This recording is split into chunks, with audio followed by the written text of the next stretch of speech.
Hello students, स्वागत है आपका एक बार फिर से। पिछले वीडियो में हमने कारक के पहले भेद कर्ता कारक के बारे में जानकारी प्राप्त की। कर्ता कारक यानी क्रिया को संपन्न करने वाला। आज इस वीडियो में हम कारक के दूसरे भेद कर्म कारक के बारे में जानकारी प्राप्त करते हैं। तो शुरू करते हैं। कर्म कारक।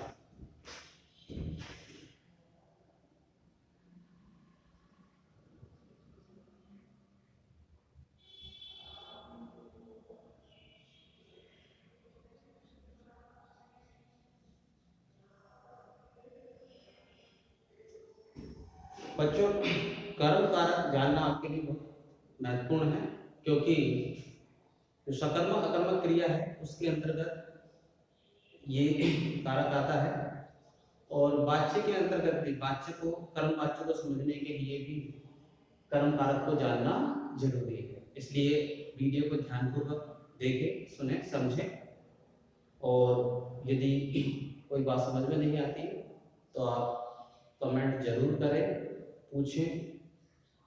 व्हाट्सएप के माध्यम से या अन्य किसी माध्यम से आप मुझसे संपर्क कर सकते हैं। कर्म कारक, तो कर्म है क्या? अक्सर विद्यार्थी वाक्य में जो क्रिया है, जो कार्य हो रहा है, उसी को कर्म मान लेते हैं और गलती कर बैठते हैं, जबकि ऐसा नहीं है। तो कर्म कारक क्या है?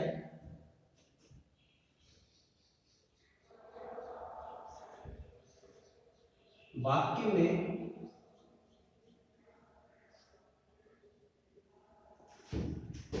क्रिया का फल, क्रिया का फल, फल से तात्पर्य है प्रभाव। वाक्य में क्रिया का फल जिस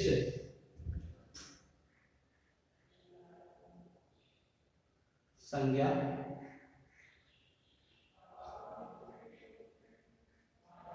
या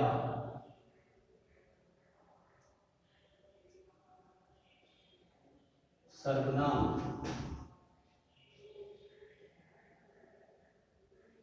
शब्द पर पड़ता है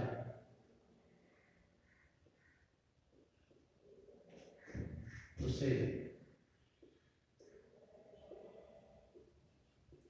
कर्म कारक कहते हैं।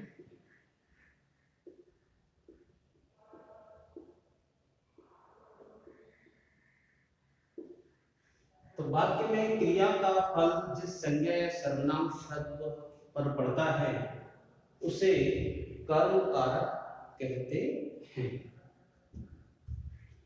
इस कर्म कारक का जो पहचान चिन्ह है, कारक चिन्ह है,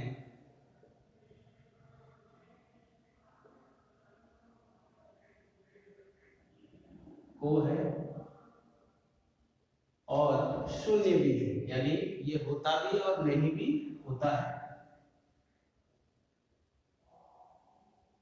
कुछ परिस्थितियों में को चिन्ह का प्रयोग होता है, कुछ परिस्थितियों में को चिन्ह का प्रयोग नहीं होता है। तो सबसे पहले तो उदाहरण के माध्यम से समझें।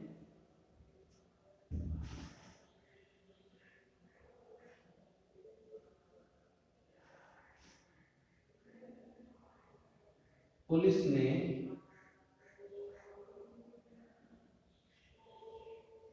चोर को पकड़ा।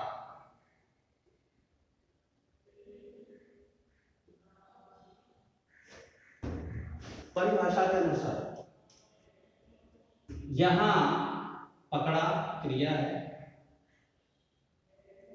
इस क्रिया को करने वाला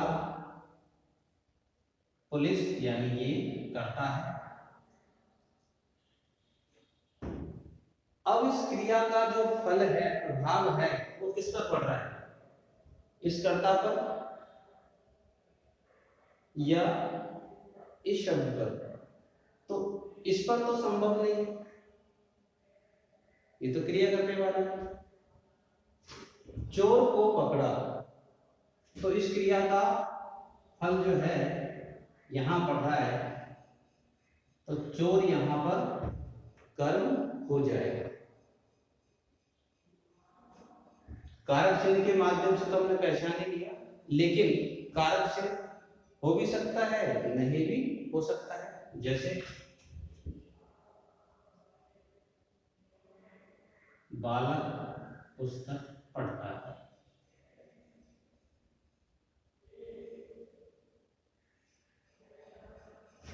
अब यहां तो चिन्ह है ही नहीं है, तो फिर कैसे पहचानेंगे? तो परिभाषा ही याद रखनी है। पढ़ता है, पढ़ता है क्रिया है, इस क्रिया को करने वाला बालक है जो करता है। अब यहां ये जो शब्द है इसका पता करना है, तो इस क्रिया का जो फल है पुस्तक पढ़ता है, इस क्रिया का जो प्रभाव है इस शब्द पर है, इस पर नहीं, इसलिए पुस्तक कर्म हो जाएगा। क्योंकि क्रिया का प्रभाव इस शब्द पर पड़ रहा है, इसका मतलब यह है कि यदि क्रिया को हटाएंगे तो ये शब्द भी हट जाएगा। पढ़ता की जगह नहाता कर दें तो पुस्तक नहाता है नहीं होगा, और कुछ होगा। तो इसका मतलब ये होगा कि इस क्रिया का प्रभाव इस शब्द पर पड़ रहा है, इसलिए ये पुस्तक शब्द कर्म हुआ।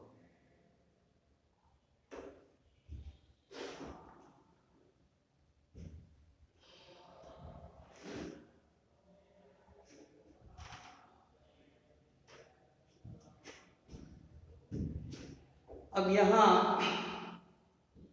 बात करते हैं कारक चिन्ह की, कि कारक चिन्ह होता भी है और नहीं भी होता है। तो किन परिस्थितियों में होता है कारक चिन्ह? तो कर्म कारक के दो रूप होते हैं।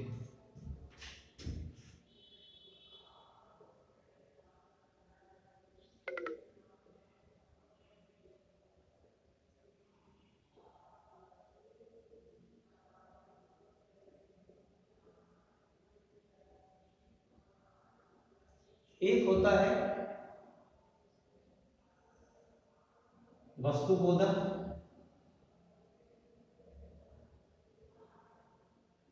इसे हम प्राणीवाचक भी कह सकते हैं, और निर्जीव भी कह सकते हैं। और दूसरा होता है प्राणीबोधक,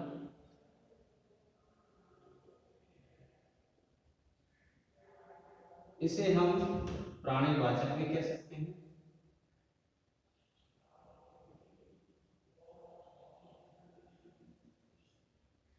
या सजीव भी कह सकते हैं। तो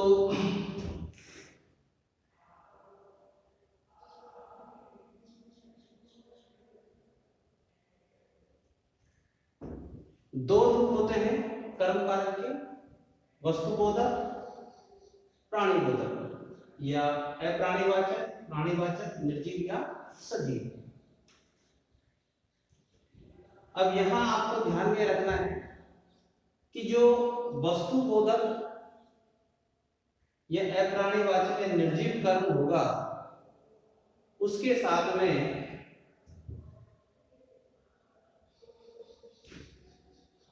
हो कारक चिन्ह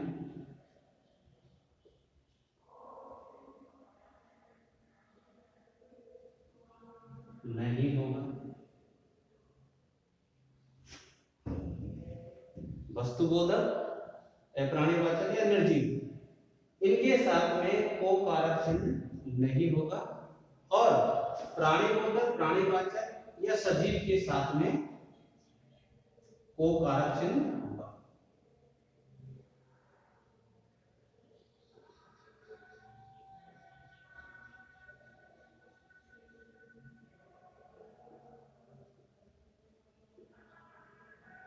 जैसे उदाहरण के माध्यम से समझिए,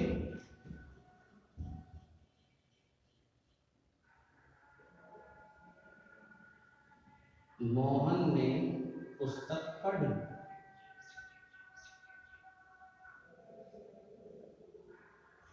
मोहन यहाँ पर करता है, पढ़ी क्रिया है, और पुस्तक जो है कर्म है। यहाँ पुस्तक वस्तु के अंतर्गत है, निर्जीव है या प्राणीवाचक है, इसलिए यहाँ कर्म का प्रयोग नहीं हुआ। याद रखिए, निर्जीव वस्तुओं के साथ में को कारक चिन्ह का प्रयोग नहीं होता है। उसके लिए आप कैसे पहचानेंगे ये मैं आपको बाद में बताऊंगा कि अगर कारक चिन्ह नहीं है तो आप कैसे पहचानेंगे कर्म। फिलहाल ये याद रखिए कि वस्तुबोधक अप्राणीवाचक या निर्जीव कर्म के साथ में को कारक चिन्ह नहीं होगा। उदाहरण आपके सामने प्रस्तुत है, मोहन ने पुस्तक पढ़ी, पढ़ी क्रिया है, मोहन करता है, पुस्तक कर्म है, इसके साथ में को का प्रयोग नहीं है। अब हम प्राणीबोधक प्राणीवाचक या सजीव कर्म का उदाहरण लेते हैं। जैसे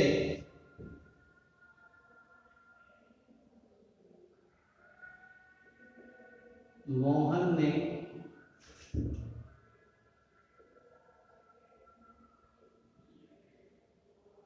सोहन को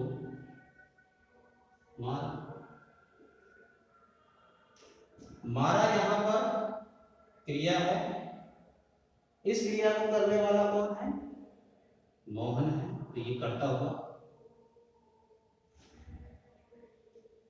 सोहन यहां पर सजीव है, प्राणीबोधक है, प्राणीवाचक है, को कारक चिन्ह आया है, तो ये कर्म है।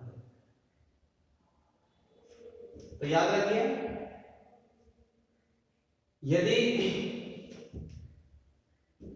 कर्म प्राणीबोधक है, प्राणीवाचक है या सजीव है तो उसके साथ में को कारक चिन्ह होगा। जैसा कि उदाहरण में है, मोहन ने सोहन को मारा। मारना क्रिया है, इस क्रिया को करने वाला मोहन है, मोहन करता है। सोहन को, सोहन यहाँ पर कर्म है, इसके साथ में को आने का कारण क्योंकि ये प्राणी बोधक है, सजीव है। तो यहां स्पष्ट हो गया है कि को का प्रयोग किसके साथ में होगा और किसके साथ में नहीं होगा। अब बात आती है कि हम पहचानेंगे कैसे। तो सिंपल सा तरीका है जो मैं आपको बताता हूं, कर्म कारक की पहचान कैसे करेंगे आप।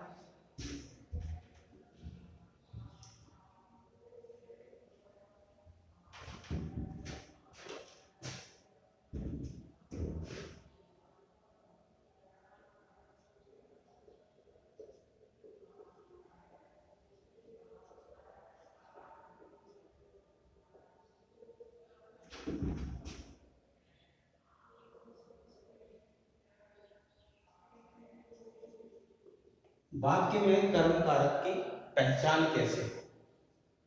यदि को होगा तो हम सामान्यतः पहचान लेंगे, लेकिन यदि को नहीं होगा तो फिर हम कैसे पहचानेंगे।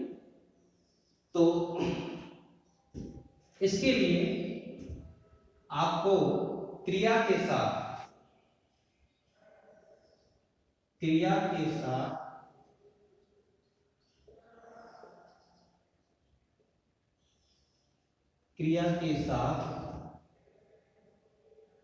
क्या किसी प्रश्न करना है। यानी वाक्य में जो क्रिया की हुई है उसके साथ में हमें क्या या किसे प्रश्न करना है।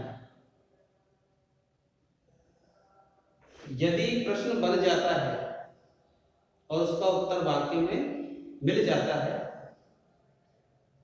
तो वहां कर्म होगा, और यदि प्रश्न नहीं बनता है, उत्तर नहीं मिलता है, तो वहां कर्म नहीं होगा। सकर्मक और अकर्मक क्रियाओं में भी यही बात लागू होती है। तो उदाहरण के माध्यम से समझते हैं। जैसे मैंने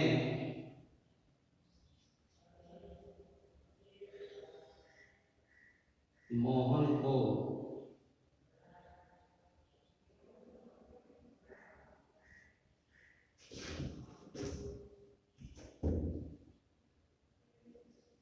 पुस्तक लौटाई।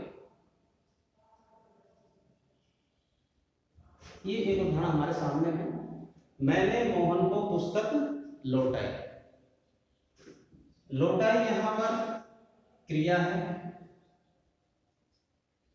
इस क्रिया को करने वाला मैंने सर्वनाम है, कर्ता है। अब प्रश्न करेंगे क्या या किसे। यहां एक बात मैं स्पष्ट कर दूं कि क्या जो प्रश्न है किसके साथ में करना होता है और किसे प्रश्न किसके साथ में करना होता है। यदि कर्म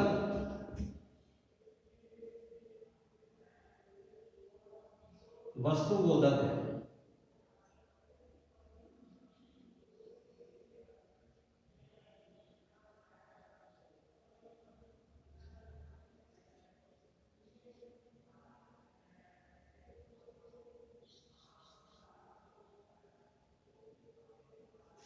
यदि दिया गया कर्म वस्तुबोधक है तो क्या प्रश्न करेंगे, और प्राणी बोधक है, कर्म प्राणी बोधक है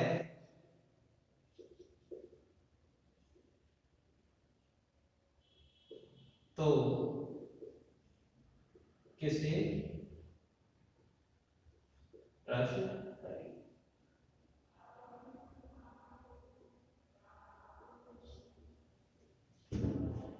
तो लौटाई यहां पर क्रिया हो गई, मैंने यहां पर कर्ता हो गया। अब हम प्रश्न करते हैं, क्योंकि हमारे पास में यहां ये दो पद है, एक मोहन है और एक पुस्तक है। हमें पता करना है कि इनमें कर्म कौन सा है। तो हम प्रश्न करते हैं मैंने किसे पुस्तक लौटाई, तो उत्तर मिला मोहन को। इसका मतलब हुआ मोहन कर्म हो गया है, और ये कौन सा कर्म हुआ है, प्राणी बोधक। ये प्राणी बोधक कर्म हुआ क्योंकि मोहन प्राणी है। अब ये शब्द रहा, इसके बारे में पता करना है, तो पुनः प्रश्न करेंगे पुस्तक क्या है, वस्तु है। तो प्रश्न करेंगे क्या, मैंने मोहन को क्या लौटाई, तो जवाब मिलेगा पुस्तक। जवाब मिल गया। क्रिया के साथ में प्रश्न किया मैंने मोहन को किसे लौटाई, तो जवाब मिला पुस्तक। क्या लौटाई, सॉरी, मैंने मोहन को क्या लौटाई, तो जवाब मिला पुस्तक। तो यहां ये कर्म हो गए। तो एक वाक्य में दो कर्म हो सकते हैं, जिनमें एक कर्म होगा मुख्य कर्म और एक कर्म होगा गौण कर्म। तो हम बड़ी आसानी से पहचान कर सकते हैं।